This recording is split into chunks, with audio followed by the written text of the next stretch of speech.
Okay, radian to mils and vice versa. So, yung isang radian daw is merong 1,000 mils.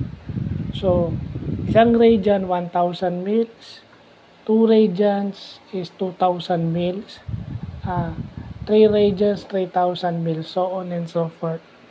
So, ayan. Kinonvert na natin yung radians to mils at yung mils to radians. Ayan. Mils to radians, yung vice versa niya, kung paano siya i-revert o i-reverse. So, ayan. May calculator naman, so madali. So, yun lang. Kasi para maging holistic lang yung ating view, na wala tayong kinakalimutan hanggat maaari.